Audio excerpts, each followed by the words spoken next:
¿Qué se siente ser la primera mujer en graduarse summa cum laude en Economía en la Universidad Central de Venezuela en 1964 y después formar parte de esa casa de estudios como docente y jefa de cátedra de Teoría y Política Monetaria? Graduarme de economista summa cum laude fue una gran satisfacción porque es un camino que comencé a recorrer cuando entré en la universidad y se fue dando y resultó muy bien, fue muy satisfactorio. Nunca me pasó por la mente que era la primera mujer que lo hacía y fue simplemente un evento en mi carrera profesional muy importante. Empecé a trabajar en la universidad como auxiliar docente, siendo estudiante de cuarto año de economía, y después seguí como profesor. Llegué a ser jefe de cátedra. Fue una experiencia muy bonita de poder compartir y devolverle a la universidad lo que yo había recibido. ¿Cómo llegó a ser la presidenta del Banco Central de Venezuela en 1992? La verdad es que es un evento curioso, porque yo había trabajado muchos años en el Banco Central como profesional, llegué a ser vicepresidente de estudios y me retiré cuando hubo una reforma de la ley del Banco Central en 1975 que a mi juicio le quitaba independencia al Banco Central. Me fui a trabajar en el sector privado y me mantuve vinculada a temas del sector público a través de distintas comisiones. Me tocó presidir la Comisión de Competitividad Industrial, que presentó su informe final al presidente Carlos Andrés Pérez en 1991, y en 1992 se forma el Consejo Consultivo a raíz del 4 de febrero de ese año, y me invitaron a formar parte de ese consejo, de manera que quizá entré en el radar de otras funciones, de otro nivel.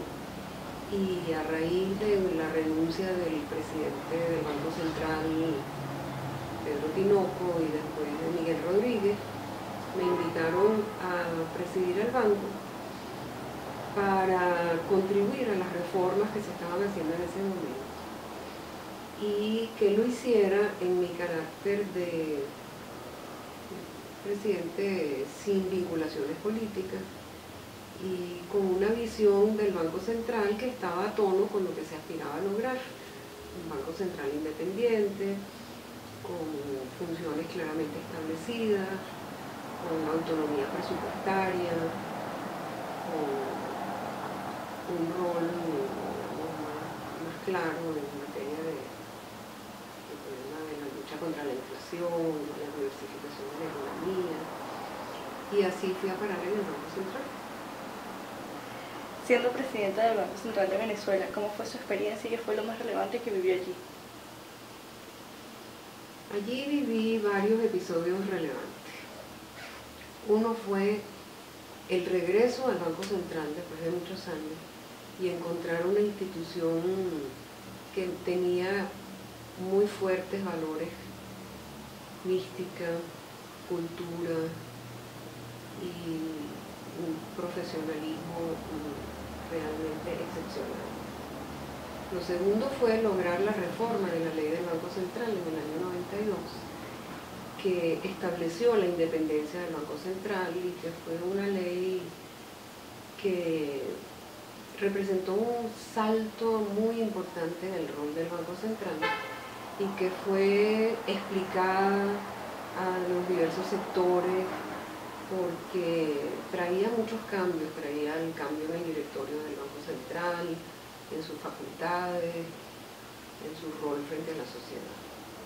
Y el tercero fue la crisis bancaria del 94, que fue un fenómeno casi como un huracán que pasa por un sitio, y fue un proceso muy complejo. ¿Qué fue esa crisis del 94? Esa ¿Por fue qué se da? la crisis bancaria que resultó de un fenómeno de larga data. las crisis bancarias no aparecen de la noche a la mañana, como que se van incubando, se van gestando, la banca se debilita, la economía se debilita, y después hay algún evento que hace que la cosa explote.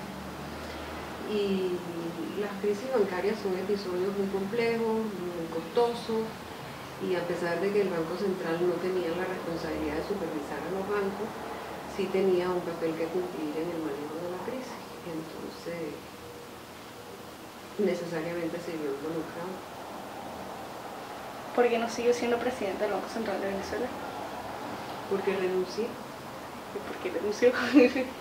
Porque no estaba de acuerdo con la forma como se estaba manejando la crisis y se estaba tratando de condicionar al Banco Central a unas políticas con las cuales yo no estaba de acuerdo.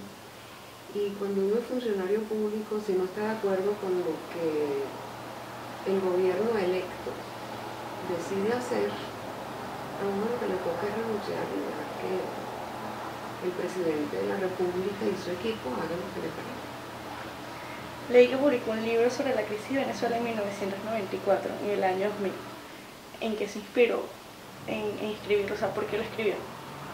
Y además, o sea, sé que lo escribió en inglés y fue publicado en Estados Unidos, ¿por qué escribirlo en inglés y no en español y no a lo mejor publicarlo aquí? Empiezo por el final.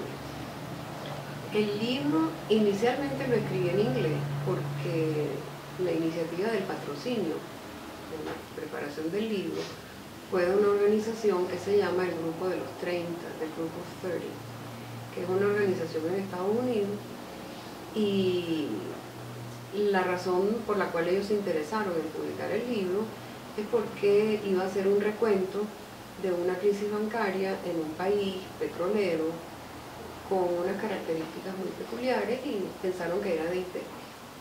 Después que el libro fue publicado en inglés, la Corporación Andina de Fomento y el IESA patrocinaron la traducción y la publicación en español. O sea que sí fue publicado en español unos años después. Y la razón de escribirlo fue compartir con el mundo lo que fue una experiencia venezolana que tenía cierta relevancia y dejar en claro por qué hice lo que hice, porque también la actuación que uno tiene como funcionario público siempre termina siendo controversial y nadie mejor que uno para echar su cuento. Entonces, trayectoria de la carrera que marcó su vida. Marcó mi vida un profesor que yo tuve en la Universidad Central, llamado Ernesto Peltzer, que era un hombre excepcional como persona y excepcional como profesional y como profesor. Resulta que él fue mi profesor de teoría monetaria en cuarto año y me invitó a que fuera al Banco Central. Él era asesor del Banco Central y así entré a trabajar en el Banco Central al graduarme. Y fue una inspiración muy fuerte, un mentor, que uno en su carrera a veces tiene la suerte de encontrarse con mentores que tienen la estatura, y él fue. Entonces creo que esa fue la explicación. Gracias. Bueno, muchísimas gracias por darnos su tiempo y ofrecernos una entrevista a nosotros, que además somos apenas estudiantes de la universidad. No somos ni siquiera periodistas profesionales. Para mí ha sido un placer. Y no digas que son apenas estudiantes, son estudiantes. Y tienen por delante una vida que va a estar llena de realización. Y lo interesante es sentirse bien con lo que hagan, disfrutarlo, hacerlo a conciencia y hacer siempre el mejor esfuerzo que puedan. Así que me alegra haber podido contribuir con ustedes. Gracias.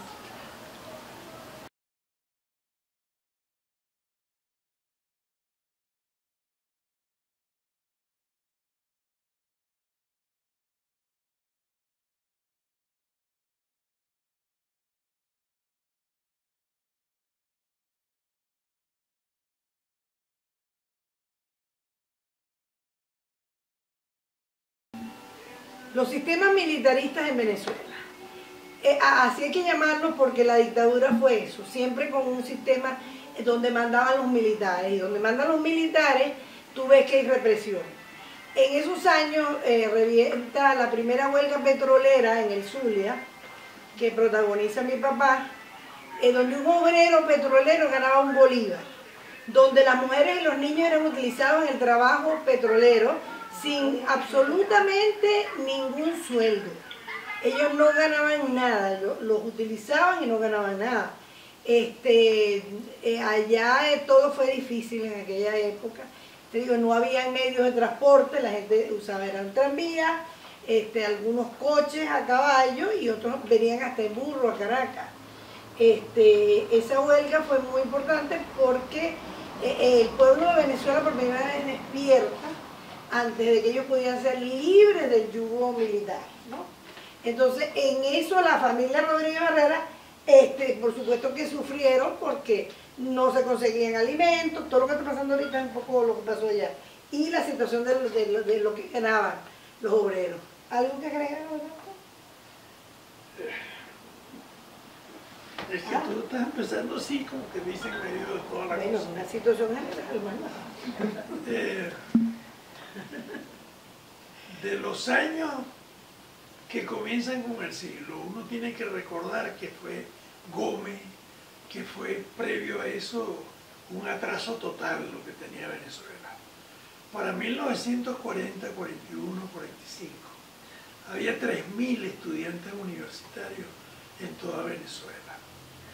La primera universidad que hubo aquí vino 150 años después que México, que Chile. O sea, aquí lo que había era un atraso fenomenal por las dictaduras militares. Aquí hubo 2 o 3 presidentes civiles que ocuparon pocos años. Cuando amanece el siglo aquí, el siglo XX, nacen una serie de personajes interesantísimos que se interesaron por Venezuela desde un punto de vista que no era militar, que eran los que mandaron aquí y han mandado durante más de 100 y pico de años, un pico bastante grande con lo que le agrega Chávez, y entonces nace esta generación que incluye a Eloy Blanco, a Balmore Rodríguez, a Luis Beltrán Prieto, Raúl Leoni, Miguel Otero Silva, Rómulo Betancourt, etcétera, etcétera. O sea, toda una cantidad de personajes que la generación de hoy no conoce.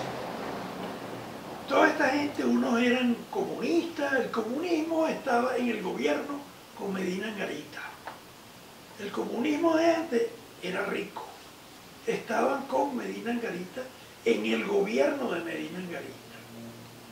Esto es importante también, en razón de toda esta parte de la historia que la gente no conoce y que los jóvenes menos, porque aquí ni se enseña la historia, ni se echan los cuentos, la televisión está vuelta a un despelote. La parte didáctica sobre la historia del país, eso no se ve.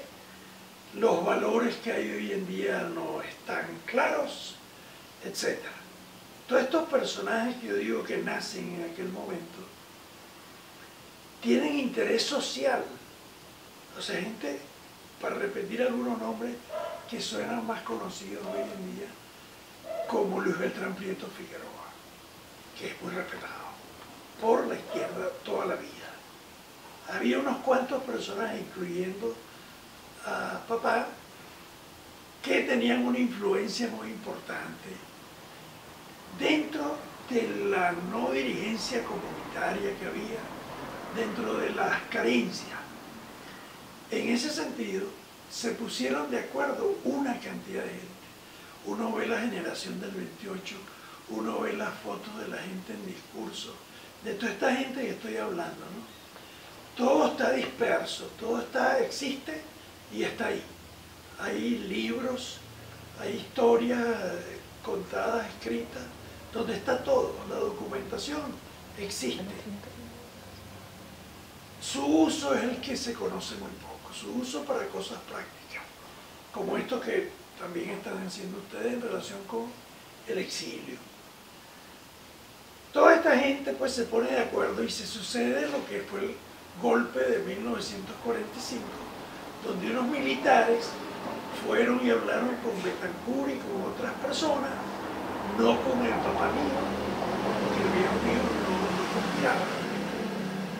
A pesar de que había sido militar, él fue militar en el ejército americano durante unos años, hasta la edad de 18 años. Llegó a sargento. Tenía revistas y cosas que hacía en el ejército americano.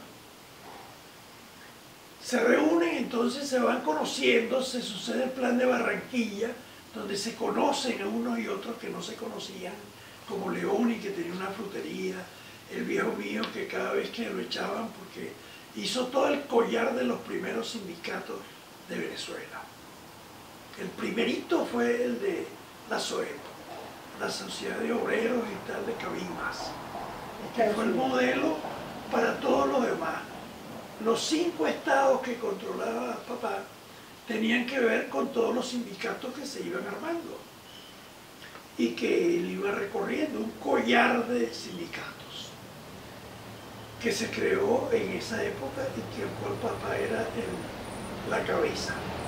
En el 34, 36 se da la primera gran huelga petrolera. Papá estaba metido ahí, como estuvo en la demás, que se vinieron después, ¿no? Todo esto es importante porque esa era la parte de izquierda democrática. O sea, era esta gente con algunos otros obreros como Villalba, como Manuel Villalba, que fue la cuchara de los que fueron presidentes de la CPB, cuyos papeles hechos por papá sirvieron para la estructura, igual que la cosa de los partidos. En el plan de Barranquilla se hablaba de que volveremos a Venezuela y crearemos un partido. Bueno, se crearon unas organizaciones menores, pero el único partido fue el Bloque Democrático del Zulia, cuyos documentos fueron los que sirvieron para la creación de Acción Democrática. En ese entonces toda esta gente, el viejo Otero Silva, por ejemplo, no era ADECO. No era necesario la cuestión de ser ADECO como cuestión. No era un concurso de cargo ni un concurso de ver quién triunfaba, nada. Sino era un concurso de ver quién comunicaba más con la gente y obtenía su apoyo, ¿no? Cuando llega el 45, este grupo de militares jóvenes que estaban hartos también en razón de la cantidad de militares manejando a Venezuela toda la vida, porque así fue, querían entonces salir de Medina, salir de todo lo que quedaba de los militares que seguían mandando, ricos todos, los supermillonarios de plata que no era de ellos. Entonces los jóvenes